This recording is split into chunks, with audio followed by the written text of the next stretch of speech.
Hi everybody, and welcome to this special Web of Wyrd Capricorn Solstice Yule special. This is episode number 35 with me, your co-host Davyd Farrell, and of course, always in attendance with me is my co-host, the one and only Pete Jackson Main. Hello, brother. How are you? Hey, Jude, I'm absolutely gasping really for a little bit of space, a little bit of downtime coming up, but also really looking forward to being here with you again today. It feels like it's been too long. I know it hasn't been that long, but certainly I think we've got a lot to talk about today, right, bro? We do, and we were just talking off camera before, as we always do, before we hit the record button. And in fact, we were going to try and do this show about a week ago. Today is the 19th of December, so we're just really 48 hours away or less now to the solstice. And we planned to do this last week, but as always at this time of year, other events overtook us. And of course, we're both involved with the immersion that we're currently in the middle of at QPH, the return of the light.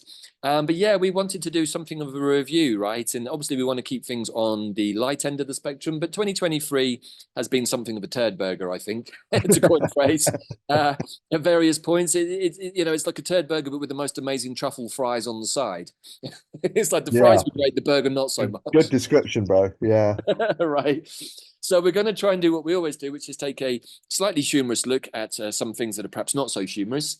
And then we're going to just give some little pointers towards solstice and bring things to an interesting and hopefully light-filled conclusion by the end of today's chat. So as always, I'm going to preface whatever we talk about today with the disclaimer that we are just really trying to take a 5D look at what the hell is going on down here in the soup, and try and make some sense of it, mostly for ourselves, I guess, but hopefully for everybody out there too. So, bro, where are we going to start with this? What's your inclination? Well, I mean, we sort of thought we'd start with a review of 2023, Yeah, and I have to say, for myself, where time is concerned at the moment, I'm almost losing a perspective on it. It would yeah, be very difficult for me to cast too much of a kind of division between 2022 and 2023, or indeed what's to come possibly in right. 2024, because it's kind of more of the same. It's same old all the way. And the thing that occurred to me more than anything, I suppose, is that the the puppets and the clowns who populate the world stage that we're all mesmerized by, that the media sort of show us every day to choke on and guide and direct our thoughts and all the rest of it, they're becoming more and more ridiculous True. almost by the day. And it strikes me that one of the things that might be happening from this 5D perspective that you're talking about Mhm. is that we're being shown, it's like, you haven't got it yet, have you? These people are ridiculous. Look at them. You still haven't got it. Look at this one then. Have a look at this one. And they put up people in front of you who are by turns ridiculous, despicable, hypocritical, criminal, etc., etc. And everybody can see them for what they are. And yet somehow they're still in power. How does that happen? I don't know, but we have to reach, it seems to me, a critical mass where people like the one we love to call Voldemort, who's reared his head again, those the Yahoo person in charge of Israel, who's the most horrific example of a human being that I can think of at the moment, actually. Mhm. Mhm. And not to mention the shower, the Asian cartel, as I call them, that seems to be ruling this country at the moment. Right. Nothing against Asians, you understand. It's No, no, simply no. that to be Asians, and I don't know what they're up to, but they are. I mean, we could talk about Suella Braverman, we talk about Rishi Sunak, and the other one, Priti Patel, who sort of went before. They're all biting the dust in their ways, Right. and Yeah. hopefully not making way for the next nightmare in the shape of Sir um, Dear Keir karma. Starmer. Uh, and you kind of think, I don't know how this carries on from year to year on year. We get, more of the same, but every year it seems to get more cartoon-like Right. almost. It's almost like we can't really believe in these characters. What are they for? They're doing horrible things in the world. The evils that they're perpetrating, clearly they are evils, and they're Indeed. trying to justify them. They pass new laws to make it okay for them to send people to an unsafe country, when they're refugees. I mean, somebody pointed out, actually, it's an interesting one. Somebody pointed out that this island, the one I live on, you don't anymore, is populated by people who arrived on boats. So it's a bit, that whole sort of hypocrisy of the whole thing. It's, we all arrived here on boats way, way, way back when. Even And Brutus, right? And the nature, Trojans, the original founders of Britain, arrived on a boat from the Mediterranean, according exactly. to British mythology. It's true, right? Exactly, exactly. And Yeah. now we're turning away people in boats, causing them to drown in the channel, wanting to ship them off the country, off the island at any cost. And the cost of is not just money, but it's or the lives of the people concerned. It's the cost of their own Right. popularity. I mean, they make assumptions that most people in this country agree with the Rwanda policy, but I've not met anybody who does. This is the problem I have. Maybe it's just the circles I move in. And you could say I've become a little bit more of a recluse these days than I usually am. But, I do. Mm. So I do get around. I teach in a college where there are hundreds of people around all the time. I Oh. talk to them. Most Mhm. people think like I do. Yeah. But I boggle at what's going on from the point of view of it has no credibility, and that's what sort of that I Right. could sort of laugh about it in a way, but it's also pretty serious. Right. Oof. Yeah, I mean, good kickoff, bro. And there's a few things to throw into the mix there as we sort of build the picture. But first of all, I'm just chuckling to myself. I've written down here denial of our own heritage. We, the boat Yeah, people that arrive by boat, now reject all other people arriving by boat because we don't want you here. It's like yeah, something like that. I mean, it's true. I mean, Britain, if well, for us in living memory, has been an island. Obviously the discovery of Doggerland and everything else, and the inundation of the great floods of the past is probably what separated Britain from the continent in some distant point. But in recent history, this is an island that has been invaded by many people, including, of course, if you read. I can't remember his name now. The mythology of Britain. What was his name? Oh, the guy that wrote the book. It will come to me. But mm, basically, it sort of explores why Britannia. Who is Britannia? And they link it mm, back to Brutus. And Brutus, being the founding father with his Trojan warriors from the Odyssey, after they left the War of Troy and everything, ended up in Britain. And they say that the Welsh are the true Britons because they are the descendants of Brutus and his men. mm, Which is why mm. the true Welsh person is actually quite dark skinned and with dark hair.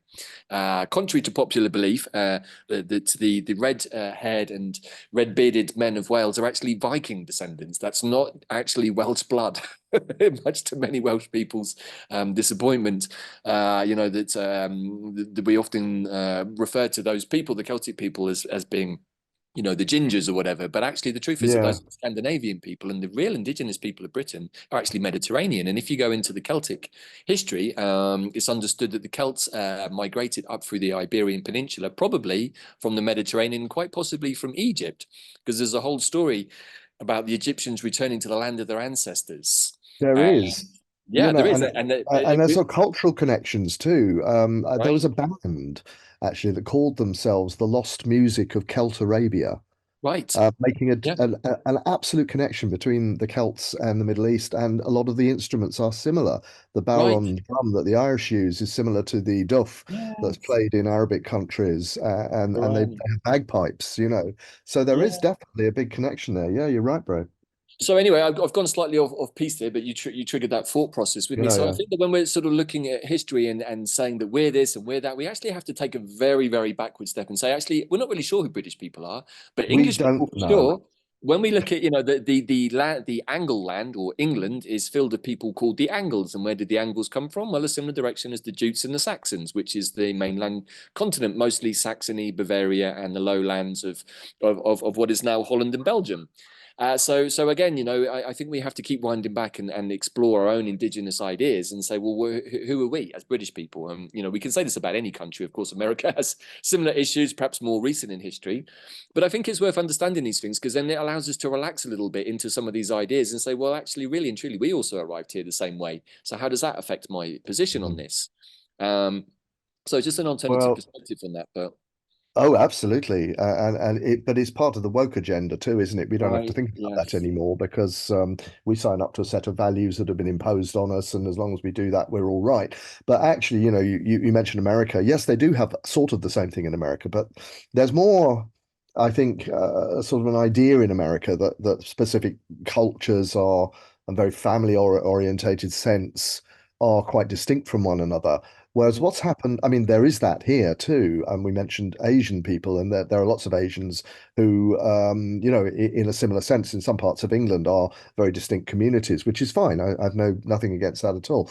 But going back further than that, the cultural and ethnic diversity of this country has had a long time, at least 2,000 years, to sort of settle and integrate. And so it is literally the case that for the majority of people that we call English or British, we Hmm. have no idea what's in there until maybe we start doing genetic testing and finding out where they really come from. Because I Right. suspect that many of us are truly indigenous in the proper sense of the word at all. I think we can call ourselves indigenous in the sense Uh-huh. that, this is the land we were born in, where we inherited it, and we have a right to enjoy it.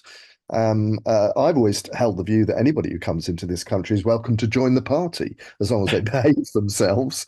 You know, We're we not don't want talking about Partygate either, right, bro? We're just we're not talking. talking about Partygate. No, no, we're talking about, just contributing, having fun, respecting each other, getting on with each other. And I welcome, it doesn't matter what nationality, race, religion, etc. It really doesn't matter. I'm not a big proponent in any way, shape, or Right. form of racial purity, one way or another. It just seems to me that a country is made up of people who work together to create something that's livable with and hopefully enjoyable, and that really is very far from what's happening at the moment. But I welcome people who anybody who comes here really. And particularly people we've bombed out of their homes and they're looking Yeah. for security that they deserve and are entitled to as human beings. If they can't come here, where can they go? We are responsible, actually. This is the other thing that really Well, annoys me about the government stance is they're quite happy to fund the bombing of Syria, but the yeah. consequences of that, no, no, we don't want anything to do with that. It's keep it off my Well, I shores, just I just not in wrote my our good old backyard. yeah, I just wrote our good old friend Mr. Cameron's name down and writ Syrian refugees because yeah, it's but Yeah, you've just triggered a question in me which I want to put forth, which is we get very excited about this is who I am and where I'm from and this is my land and this is my ancestry and this is my lineage and of course that only really applies to this life yeah, because our absolutely. soul is not bound by any of those things. And of course, anyone who's ever done any soul work and has worked across multiple timelines and understands the multidimensional nature of our very being will understand that we are an avatar projecting into this moment in this time space continuum, but doing the same across probably infinite numbers of other parallel experiences all at the same time, all of which in some way are affecting this present moment for us here. So when we think Yeah, about like that, and I'm like, well, in my multiple medicine journeys with the mother vine and with the fungi and everything else, I've come across at least double digits of previous experiences that my soul has had, very palpable, very real, and able to be coherently identified as how they've manifested in this life. But they have taken me from South America to the Pacific, to Africa, to especially Egypt, to the Middle East, and that's in somewhat in my own 3D life. And I felt connections with all of those places, especially Syria, interestingly. But also, it made me realize that as a being, I've existed all over this planet. So who am I truly? Am I a human? Am I an it's Earth interesting. citizen? Yeah, yeah, Or am I British because I have a British passport? Or even within that, am I Irish? Am I Cornish? Am I Welsh because that's part of Britain? And if I'm Welsh, which part of Wales am I from?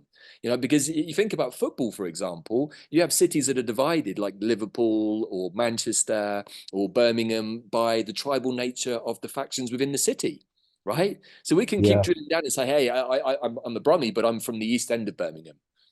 Making a distinction that we can fractal this all the way down to, hey, this is my neighborhood, this is my block, this is my house. I'm from my house. yeah. Right?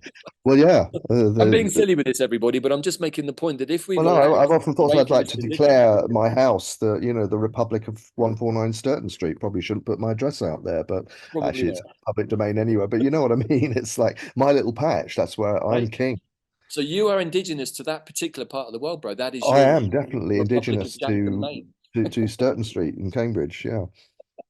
Well, you're So talking, yeah, yeah. I mean, you're talking just now about, the whole sort of national identity thing. It reminds me of a little story if you've got time for it.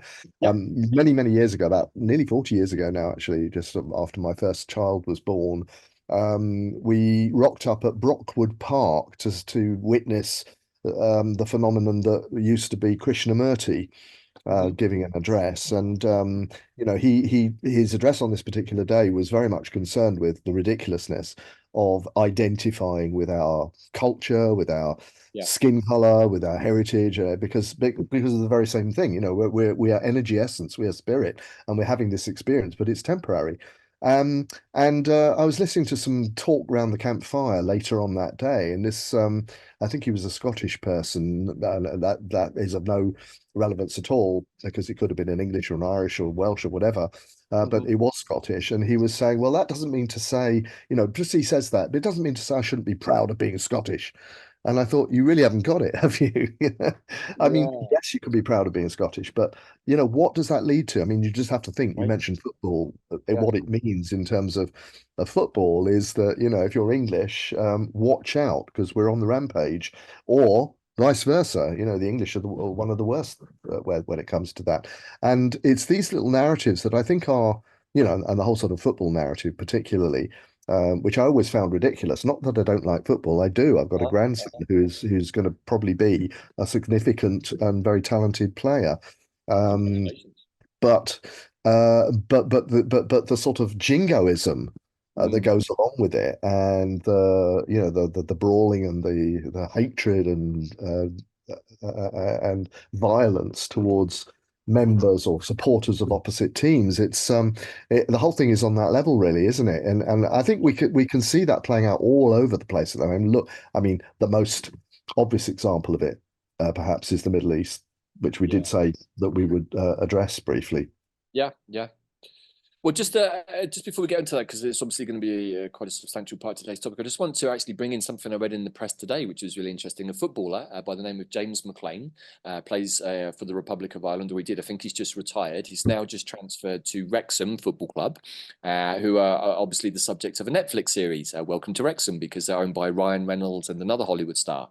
And so they're getting a lot of exposures, which is why they've been able to sign this footballer. But he's come out and said, look, you know what? He's originally from Derry. He has a tattoo on his leg that says Free Derry. He plays for the Republic rather than for Ulster or the North. And because of this, he has copped, he reckons, probably more racial abuse in the Premier League than any other footballer in the modern era. Wow. And several times the authorities have had to intervene because of racial abuse, where the crowd were chanting at him basically nasty things about Irish people, about Catholics, how they should die, about the IRA, many, many things, of course, which had nothing to do with him personally. And he's had all kinds of coins and stuff thrown at him. And he said, hey, look, man, I'm a white guy. Normally this is what happens to our Yeah. friends with the darker skin, basically.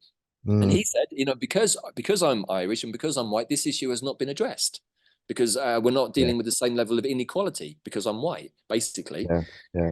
And I'm just like, that's super interesting. And I like the football. He's got a great left foot, mean free kick, and he's probably one of Ireland's better players in the last 10 years. I studied Irish studies at a university because of my own heritage. And this was actually something that was talked about in the 70s.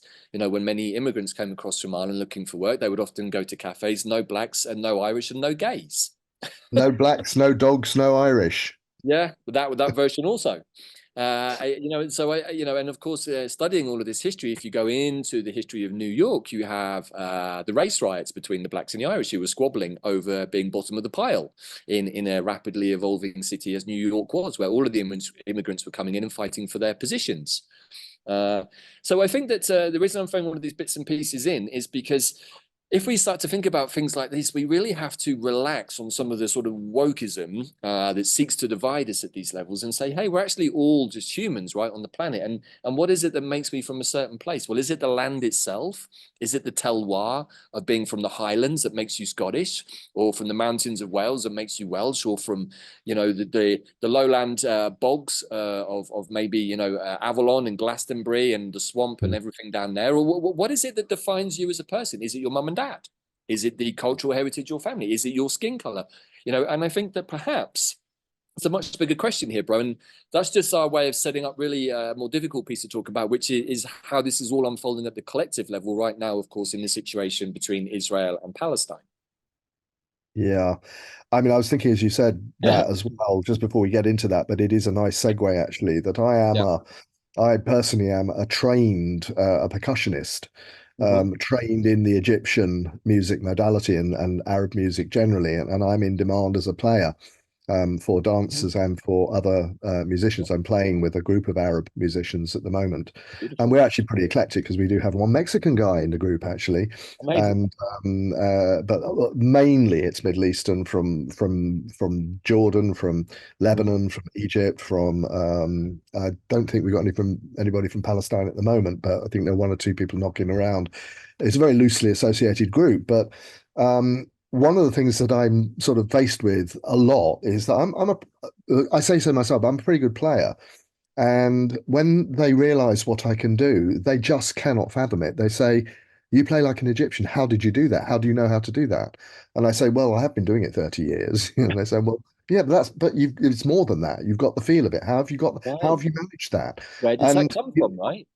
where does it come from? And I think it goes back to something you said earlier, which is Yeah. that I've been many people, Yeah. and it's possible to download some of that stuff from other Yes. incarnations that you've had Absolutely. and bring it into this life and manifest it. That's what I think is happening.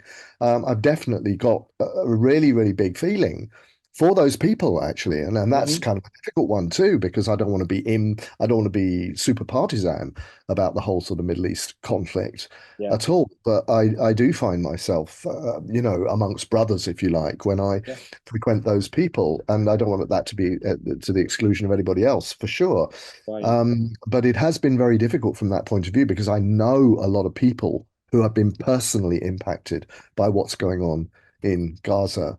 And that's what sort of really brought the whole thing home to me. I was watched Yeah. a concert in Sunday, but with a Palestinian band called the Trio Joubran, Le Trio Joubran, if I could get that correct.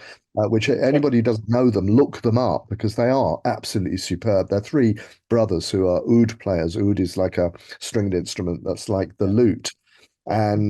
and they're phenomenal. They really are phenomenal players. But because they're Palestinian, there was such a charge in that theatre. It was in the His Majesty's Theatre, ironically enough. It was in His Majesty's Theatre in the heart of the West End that this show was taking place, and it was packed. It was completely sold out, which I thought was just amazing. Wow. But you asked the question, who are we and how do we know who we are? How do we define ourselves? Hmm. Personally, I think we define ourselves without being too woke about this. We define ourselves however we want to. Right. Um, and if I can be, for me, there's no contradiction in being, the nearly 70-year-old white guy who plays the tabla like a native Egyptian. There's no, for me, that's not a contradiction in terms at all. It's just part of the joy of life and art and music and expression Yeah. and like, I have a feeling for the feeling. I mean, that music is also intensely emotional, and that's one of the things I like about it as well. Yeah, I'm in the same boat as you here, bro. I mean, for you, it's Egypt and Egyptian music. For me, it's Syria. I went to Syria. Right, yeah, you lived I there, lived in didn't the you? Middle East for Yeah, nearly a decade. I went to Syria a number of times. I felt a deep connection with it that obviously clearly went back to other timelines, particularly the Crusades and the Templars, which is a huge part of my soul's journey across various places, not just the Middle East, interestingly.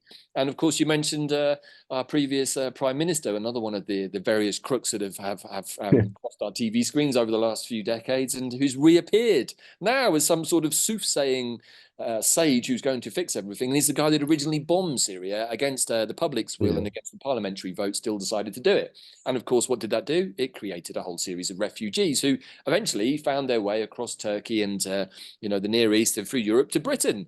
And now we're trying to send them to Rwanda.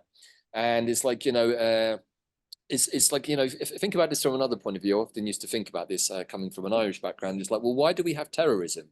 Do happy, balanced, well, uh, centered individuals become terrorists? No, they yeah, don't. Who actually becomes terrorists? If we even believe that terrorism is a true reaction, because I'm not sure about that anymore either. But if we say it's a true reaction, why do people do those things? Well, it's normally when somebody comes and takes something away from them, their homes, their lands, their rights, their welfare, everything. And that's what creates people who have something to vent back about, right? So I think that's also just worth sharing because we have this whole rhetoric in the world about terrorism, but it never really addresses why we have that in the first place, right? Which of course is convenient for the colonial powers that are giving us those narratives, because they're the ones that are actually creating the terror for other people, and then they're seeing a reaction to it, which we're being told, hey, they're the real bad guys. It's not because we invaded and took your land from you, either in the last 100 years, 200 years, or 2,000 years ago, depending on the situation. Right. Totally, totally. And in fact, I think it was one of the French philosophers of the sort of late 20th century who said, it might have been Althusser or somebody like that, people who talk about, the repressive state apparatus. He said, or somebody in that camp said, the only terrorism is state terrorism, or state terrorism is still terrorism. And that's what we see going on in the Middle East at the moment, for sure. You're absolutely right. Hamas didn't just get up one day and decide to kill all Israelis or kill any Israelis. There's a story there, and a lot of people have pointed this out. A lot of very cogent speakers have pointed this out. Some of them have been Jewish as well. I mean, there's what's his name? The Israeli political journalist, somebody Levi. I can't remember what his first name is. Who made this point. Gabor Mate has made this point. These are people who have an interest in sort of being on the other side, but they've completely switched sides because they've realized the truth of the situation. The truth of the narrative is that the 7th of October didn't just come out of nowhere. Of course it didn't. There was a story there. Right. Sorry? Same as September the 11th didn't. These things Same as September the 11th. And the Irish events as well. I can't remember the dates. 1914, the War of Independence. 1916 or whatever it is. They didn't come out of nowhere. The English were absolute bastards to the Irish. And a part of me that says, and I'm English, but by the way, I do have Irish blood in me as well. My grandmother was half Irish. I can say that we roundly deserved it. And on that front, by the way, I was in Ireland. I spent quite a lot of time in Ireland, actually, because I, have classes to teach there, a lot of students there. But I was in Ireland once, and some really, really, really kind of wise guy. One of the older people I was teaching, actually, he said, over rather too many red wines one evening, just said, you know what? He said, it's true. The Irish had the English to oppress them, but it's the English I feel sorry for because they've also got the English to oppress them. Yes. And of course, that definition of the English now includes people like Rishi Sunak and his crew and all the other people who, are, we could refer to them as immigrants. We're all immigrants to some extent. But the definition of English does not mean white skin anymore. It means the ruling elite. It means Westminster.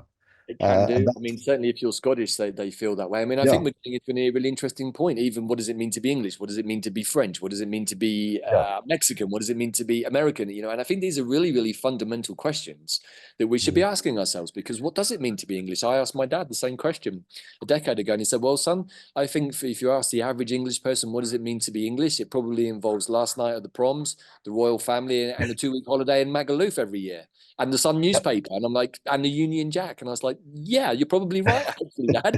That probably is the extent of the Englishman down the pub, drinking his his pint of Stella Artois and reading the Sun newspaper. That's probably what's and I love that, his pint of Stella Artois, which is a Belgian beer. Exactly. I wrote this thing once about what it means to be English, and it turns out half the stuff we consume and do and buy every day is not English. Right, exactly. And even the royal family is actually German, and it turns out that English are German. We go to work in a German car to work for a Chinese bank. We come out and buy a French sandwich at lunchtime. We stop off to buy a bottle of Australian Chardonnay and an Indian takeaway at night. That's being.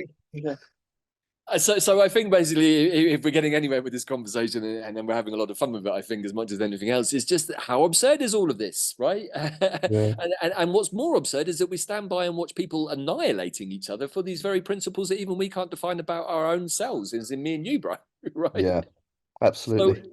So, to coin a phrase, WTF is this all about? Because you mentioned Hamas, and I just want to also allude to something, and this may trigger some people, but if you think about it logically, it has to be this way. The IDF, the Israeli Defense Force, has by most common consensus, some of the most sophisticated military cyber equipment on the planet, if not the most, in conjunction with the US. And so how is it that Hamas managed to hang glide their way into the most secure part of the planet without anybody noticing? Well, some very smart people said very early on, before it was all squashed, that this must be an inside job. So my question to Spirit, is Hamas actually Mossad? Is Hezbollah actually Mossad? Is the Khomeini in Iran actually Mossad? Are we all dealing with the same people here? And is that why this is being allowed to be perpetrated and continued? Because the light needs to see everybody caught in the net at the same point. It's not about Israelis. It's not about Jewish people. It's not about Arabs or Palestinians. It's about who is manipulating this whole situation to create this worldwide division that actually is really setting humans against each other when we are all one family. Yeah. Absolutely.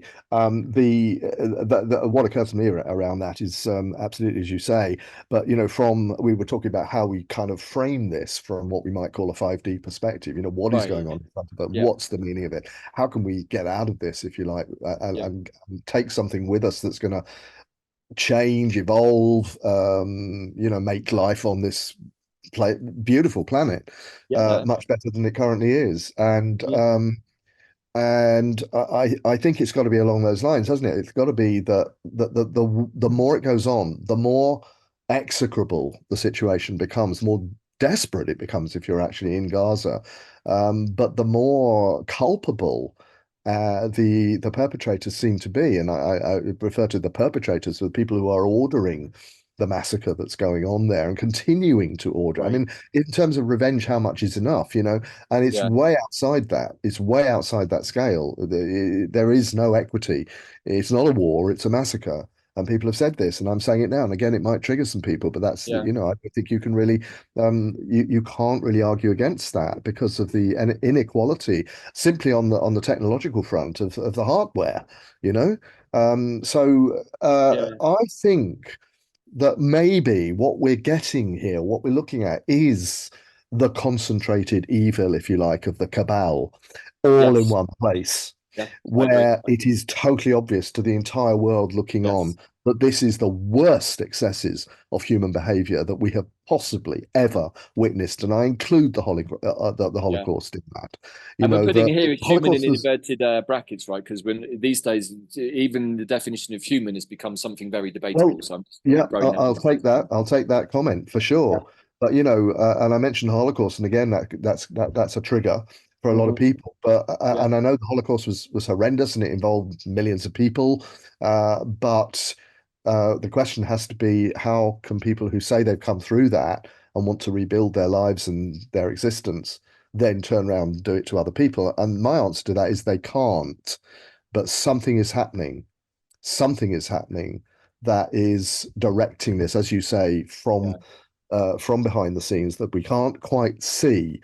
Why is Netanyahu so rabid? Why is he so full of hate and revulsion and bile? And always has been. It's not, the 7th of October and he suddenly turns into a raving lunatic. He's always been one. You keep an eye on his story. Sorry? He's got history. I mean, here's an interesting thing, by the way, also just to throw into the mix. If you look at Mr. Yahoo now and you look at Mr. Yahoo from 5 years ago, it's not the same guy, by the way. Well, there's a possibility. In the same way, the good old Uncle Joe is not Uncle Joe, and then it's like maybe this is also going to trigger some people. But we are literally watching a performance of actors, and the question is really not about that anymore, because that's so obvious. But it's like, well, what is the play that we're watching? What is the point of all of it? I think this is it, because we can't talk on the level of human or quasi-human or pseudo-human motivation anymore. We can talk about the play that's being enacted for our benefit, and it is, I believe, for our benefit, because how many people are going to be awakened simply by watching that? It's a hell of a thing to say. The sacrifice is incredible, but we all, nobody who's killed, this is my belief, and it's not a get out by any means. Murder is murder in anybody's book, and it's a violation. But nobody is finally killed. We all get to come back. We all get to move on. We all get to do other things in the universe. That's the inside joke, isn't it, bro? We're eternal beings. So this is one simulation that we're experiencing right now. And if people generally woke up and understood that, all of Yeah. this would stop. Oh, Now, and that's yeah. I my mean, it's feeling about we have to stop. We have to stop it. People are yeah. saying this has to stop. More and more people saying this has to stop. That Right. is the purpose of it. Maybe this is what, because the more people the longer it goes on, the more people are going to be horrified and revolted by it and are going to stop giving their energy to it. I know that's a big claim because there's a lot of people still. I mean, I was reading about a group in America who are, I think they're Christian Zionists. Have you heard of these people? They are rabid, and there are Oh, millions of them in America who sort of still will go on supporting this. And I don't know whether we'll ever turn them around.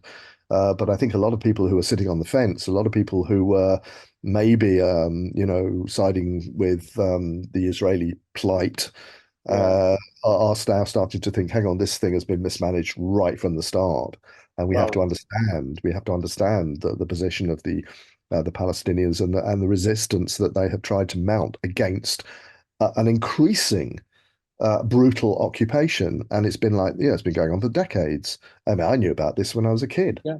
Yeah. Same. Um, yeah, I mean, look, I'm also, as you're saying all of this, I'm also just reviewing what we've been saying earlier today, and this put things into another context. So we regularly have a pop at the political leadership in our own country, and what an absolute joke that is, and has been, well, since as long as I can remember, really. And so I have never found myself really in agreement with any of the governments that we've had in Britain, and yet they've gone along and done things like bomb Syria and everything else, and it would be easy to lump us Brits in with the actions of our government. And I remember when I went to Iran yeah, many moons ago. sure. I had the privilege of going there and meeting government officials. Actually, quite the experience. And but in between, I was taken around by my local contact and went to visit various shops. And I remember going to purchase my football souvenirs of the local team in Tehran.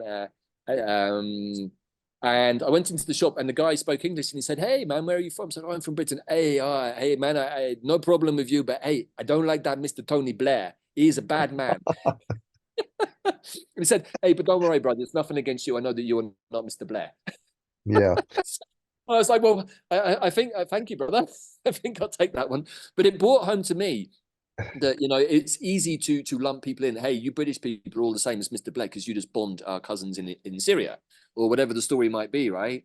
You bombed our brothers in that case. It would have been the Gulf War. It would have been around the sort of 2005, I think, period. Or sure. anyway, Yeah.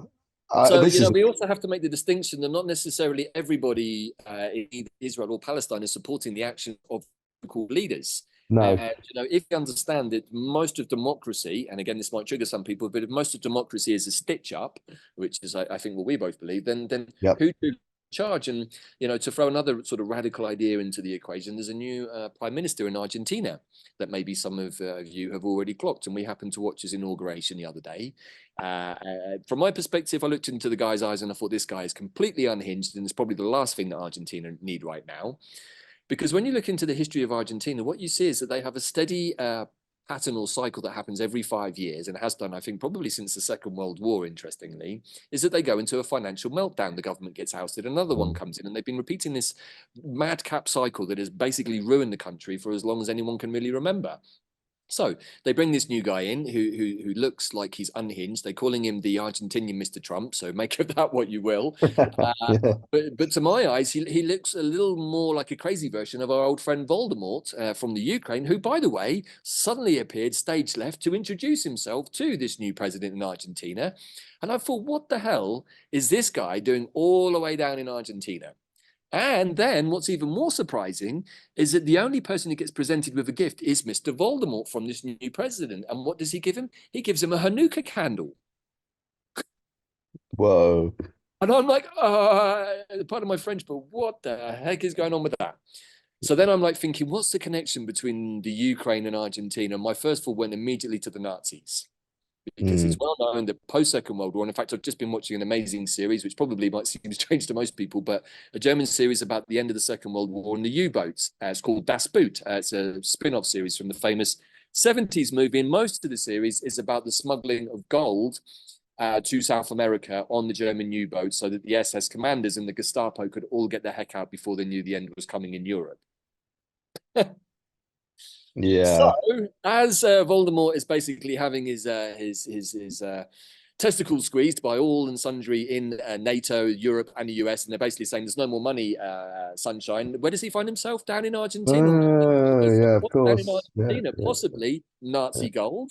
So has he gone to Argentina to meet his Kabul mates down there and say, hey, where's the gold stash? We're running out of funds over here for this war.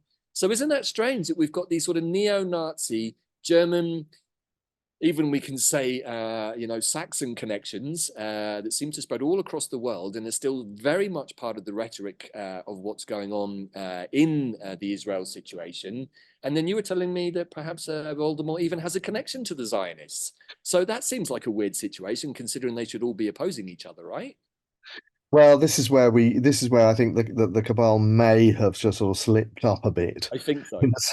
in the sense that, hang on a minute, he's there, hang on a minute, he shouldn't be doing that. And but is it intentional revelation? I don't know, because we have to see these guys are the same. They're cut from the same cloth. They may be Ukrainian, they may be Israeli, they may be Argentinian, but what's behind that? What is the energy essence behind that individual, that person? And Right. the person's come to play those roles, and this is the truth of the matter, isn't it? Is exactly what we've been saying. The race doesn't matter. The ideology is what screws things up time and time and time again.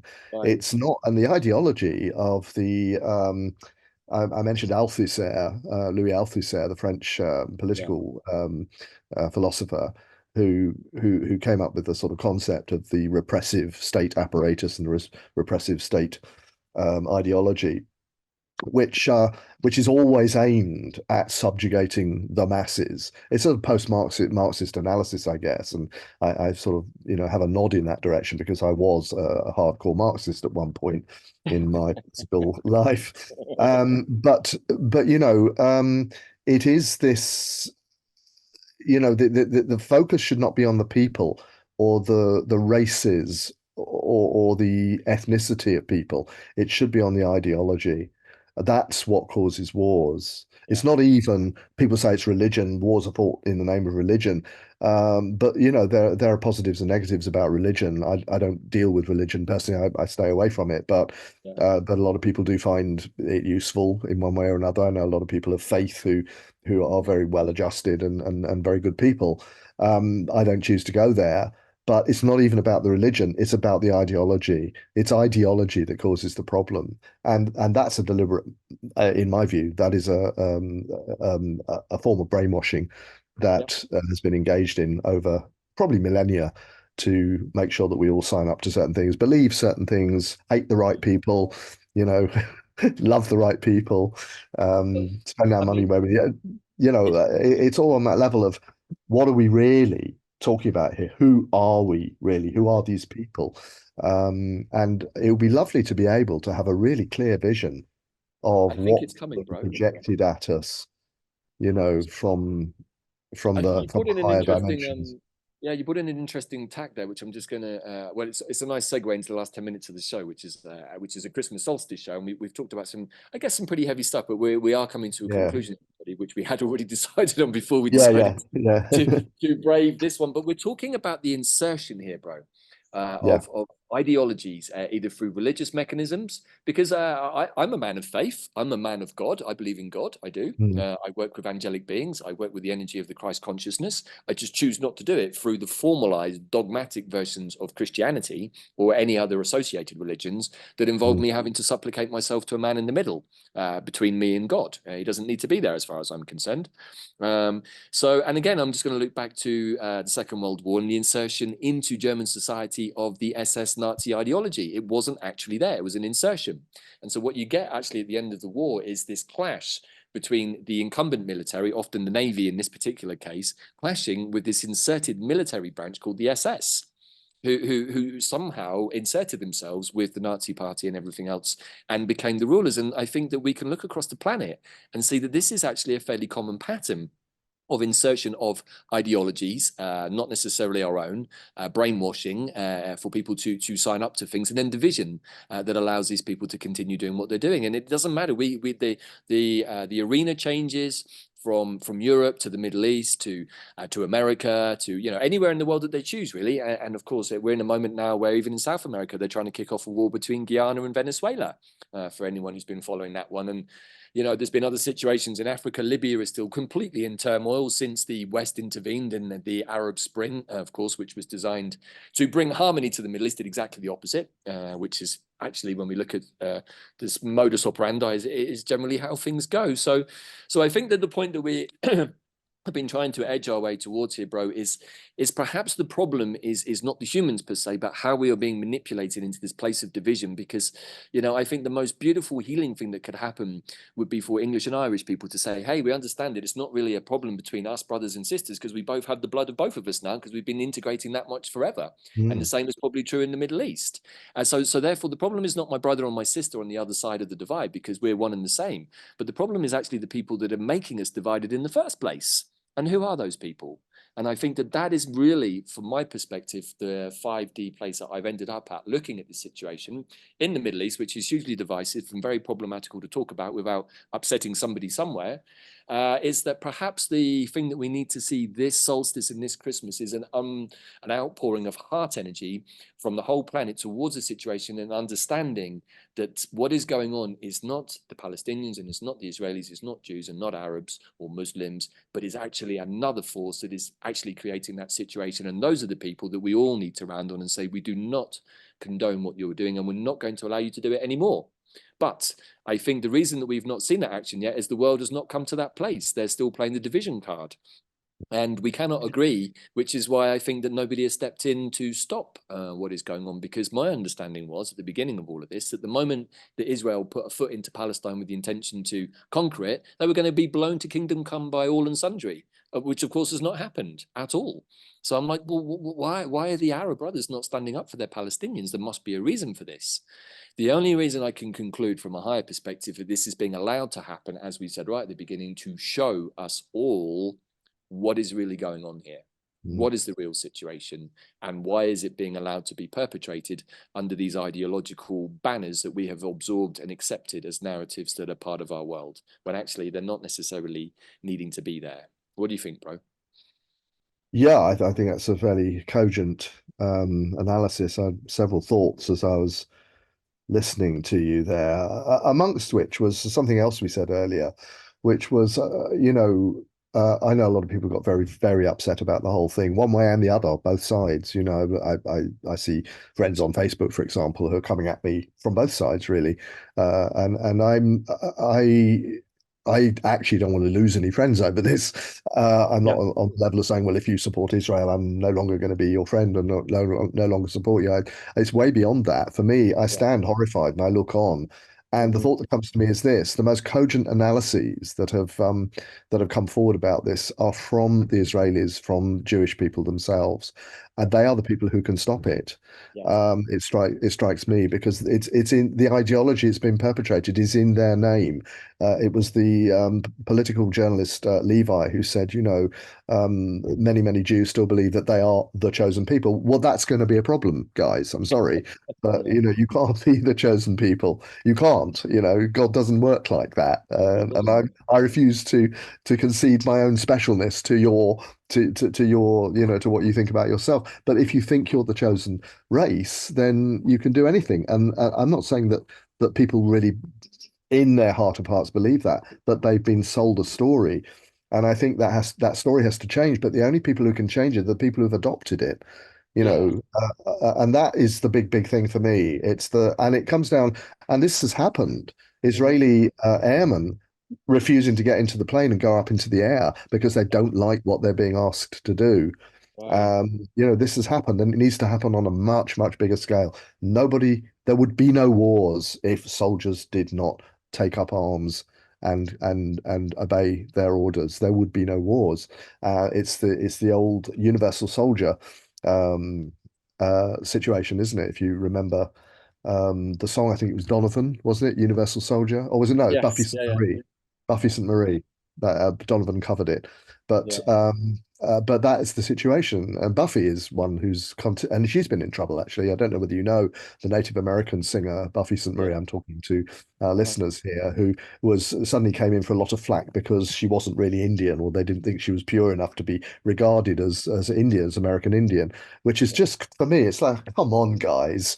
You're looking at one of the biggest activists, the biggest voices for American Indian rights out there, and you're now discounting her because she's not pure blood. I don't know whether she is or she isn't. It doesn't matter to me. She looks pretty authentic to me, and she sings her heart out about this stuff. And there's Right. another one she does, which is The War Racket.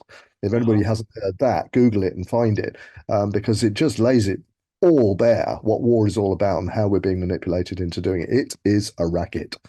I want to Right. big up Buffy in this one because she's been so important in my political development as well, from the perspective of watching her representation of her people. And anybody who is in an oppressed minority, and I'm privileged. I'm white English. I went to a grammar school. I went to one of the one of the so-called best or most prestigious universities in the world. I am their idea of the enemy, most of these people, Right. because it's from camps where I emanated from, where all of this, where this is a training ground for people who end up Yeah, it in literally is. positions of Yeah. power, and they're pawns just the same, used by the cabal or whoever to perpetrate their agendas. But I turned my back on that a long time ago. I'm so glad that I did.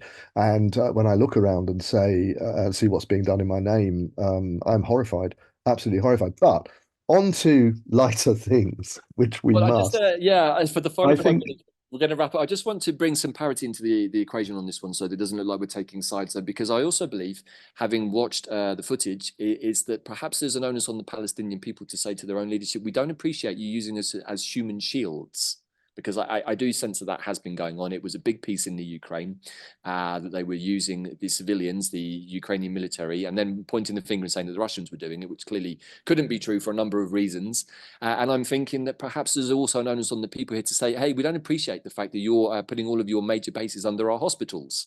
Whether that's true or not, we don't have 100% confirmation. I'm not there, so I can't say for sure. But my gut feeling tells me that this is something that's been going on for a while in various conflicts. And perhaps there's an onus on the people to say, as our leadership, we don't appreciate you using us in the way that you're using us in this war. So I just wanted to insert that, bro, to add some parity that the onus is on absolutely. both populations. Oh, totally. Yeah. I mean, there's no doubt about that whatsoever. Yeah. And I don't think that, when I said that it's got to come from the Israelis, from the Jews, it's simply because I believe that anybody Yeah. who is trying to justify that kind of behavior, you can't stop them doing it. If they want to do it, they'll do it. This is the whole element of violence, and it doesn't matter where it comes from. You're absolutely right. It's not specific to any one race or nationality or anything like that. But in this particular case, I think the most powerful voices are the ones who are dissenting, the ones who are actually dissenting from their own governments, from their own rulers, from their own agenda, from the agenda of the people who govern them. I think that's very powerful. Yeah. Resistance, it's called, and I think I've always respected that. And some people have not, have sacrificed their lives for resisting in that way too. So again, it's Yeah. a brave thing to do. Yeah, I was going to say the last thing that I think I want to say is, look, guys, we're entering the season where this is a time of reflection. This is a time where we reflect on what we can do Yes. to change ourselves, because you can't change the world, but you can change yourself. Yes. And how do you want your life to be? What do you want to manifest?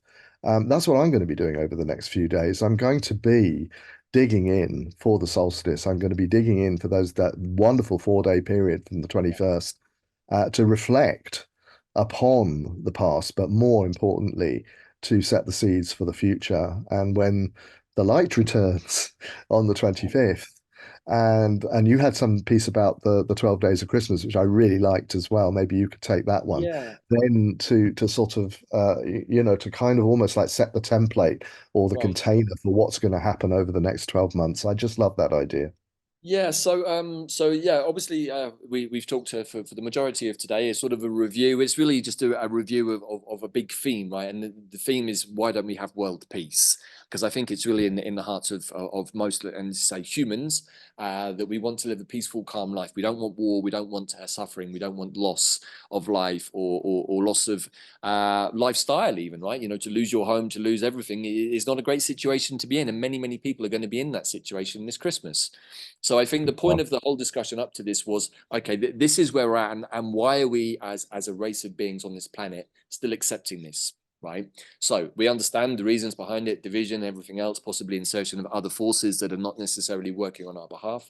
But how do we counteract it? Well, we at QPH, and of course, me and you are both involved in this, have been running the return of the light immersion since the 12th of December, which takes us working with the Mayan wave spell that started on that powerful 12/12 new moon portal, running for 13 days up to the 24th of December, which is really the return of the light. As you said, you know, we have a solstice, which is I would say the not the peak, because it's the opposite of that. It's the depths of the depths, right? It's the bottom of the depths, right, of the dark in the northern hemisphere anyway. And we're just going to concentrate on that because that's where we're operating from. And we've got this womb space that is created from the solstice, where we go really into the depths of the darkness, and we're alone in the dark with our stuff. But that doesn't have to be a scary place, because it's actually the womb space that we are born into, right? Or born out of, even, or both, as humans. And the same applies, as we've talked about many times, to do with ideas and creativity. So we, in our world over here at QPH, in order to counteract all of the things that we've just talked about for the last hour or so, are holding a container for the light to return.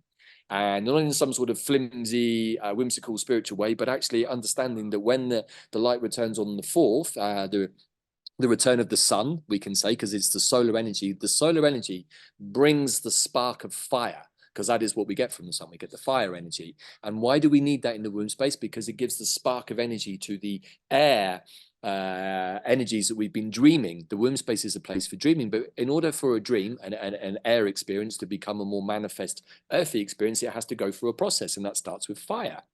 So we first of all have that to think about. Is, like you said, how are you going to spend the period between solstice to Christmas? Are you going to get caught up in the humdrum rat race of last minute Christmas shopping and spending vast amounts of money probably on a bunch of stuff you don't really want, or that other people want, or food that you're going to get ill over Christmas with? Or are you going to take the time to sit in the womb space and say, hey, what am I calling in for myself for 2024? What does my new earth look like? Is my new earth a place where all humans can agree that we no longer want to fight each other and kill each other? Is that something we can all agree on? Well, hashtag world peace. I hope so. Yeah. Right. Yeah. But I also, what's interesting for me is that finishes, and then the 12 days of Christmas starts, which takes us to Epiphany. Now, this year it's really, really beautifully bookended by the various activities of the astrology, particularly the moon and also the Mayan wave spells that we're working with. And so a new wave spell actually starts on the 25th of December, which basically takes us up to Epiphany. And what is Epiphany, really? Well, if I understand an epiphany correctly, it's like when we have a light bulb moment, a realization, some sort of aha moment, right?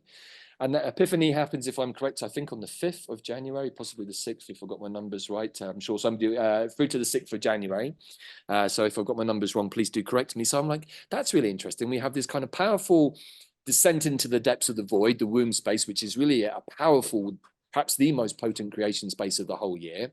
We then get this really, really beautiful solar energy that's the spark of fire. And as Patrick McManaway, our geomancy teacher on the immersion, points out in his beautiful presentation about solstice, he said, isn't it amazing how many spiritual people are born on Christmas? Turns out it's not just Jesus. Osiris was also born on the 25th of December, and so are many other spiritual beings. So I'm like, well, okay, it seems that what we're experiencing is a birth of something, not necessarily a person, but maybe the birth of a concept or an idea or an energy or a frequency. And maybe this Christmas we can all really, really finesse and fine tune what that energy looks like and feels like. And so then, we call that energy in, we receive the return of the light. I would say that the 25th of December is meant to be a day of celebration of the culmination of all of our work, without all of the overlays that we normally have. But then perhaps we can sink into this place, and I have to give due credit to this. I'm lifting directly from Kathleen Matthews, very well-known author and druid in Britain. And she talks about the omen days. And I think this is where we're going to finish today, bro. So do you mind if I just read a bit from what I've got here? Carry on. Okay. So I'm just going to read directly. In the medieval liturgical calendar, the festival of Christmas Day stood alone by itself as a supreme holy day. And so the counting of the 12 days began from the 26th of December, which is the first day of Christmas, until the 6th of January, which is the 12th night or the 12th day of Christmas. But as Kathleen says, what has this got to do with anything? Well, particularly in the Celtic lands of Brittany and Wales, the 12 days of Christmas, which mark the intercalary days of the year, are called the omen days, and they have a special purpose. Intercalary days are really the days left over from reckoning up the solar year and in calendars throughout the world and at different times. And they are special because they're considered to be the days out of time. It is in this interval between the ordinary count of the days that gods are born or conceived in many different mythologies, including the Irish one, where Angus Og, or young Angus, is conceived, grown and born at Brunaboyne. Within this time, Brunaboyne is in County Meath, all in one day by the magical workings of the Dagva. Now, this is going very much into Celtic mythology, but so within these 12 days lies a wonderful secret that those dismissive of the Christian tradition might well miss, for each of the 12 days is assigned to a month of the coming year, with the first day of Christmas, the 26th, as symbolic of January, the second day or 27th of December representing February, and so on. It was the custom of many to go out on each day of the Christmas festival of the 12 days to observe the signs in nature and divine from them the state of the year to come.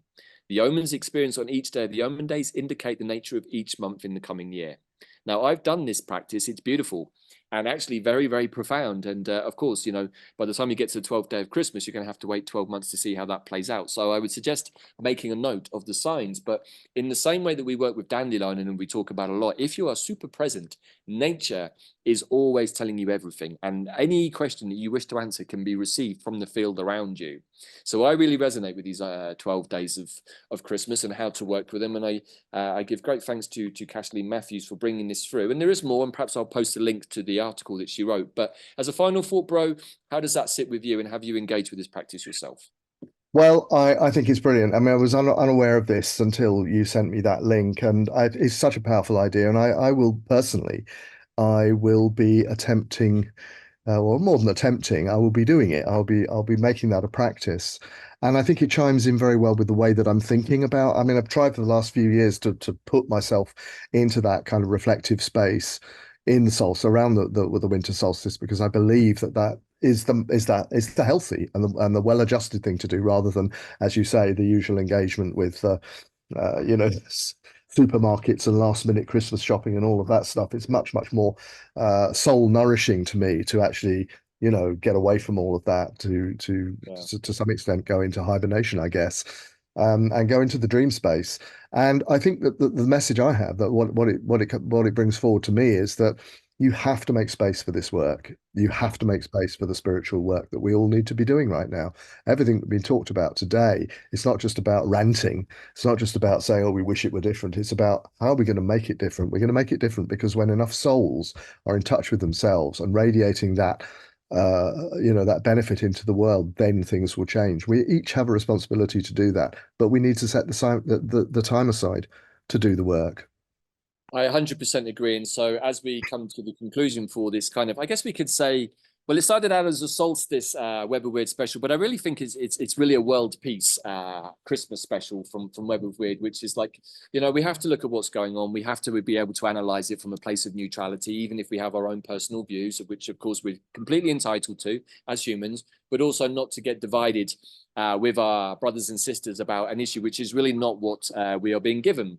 And I think the best way to do that is to go inwards at this time of year. And I think that the 3 days of sort of darkness between the solstice and Christmas are a beautiful place to plant seeds of intention, which is really what our immersion, the Return of the Light, is about. And as a final thought, we have 98 people who've joined us, 98 light bringers, and we're too short of the magic 100th person. So anyone listening out there, you still have 2 days to join us on the journey to help bring us to that magic ripple point, the 100th monkey or 100th person effect.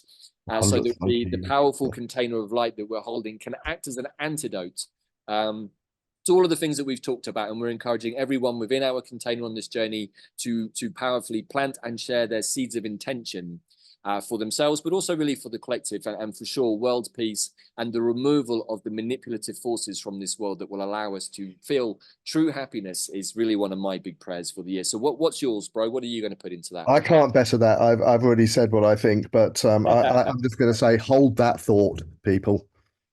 Hold that thought, people. So Hold as a that final thought, intention.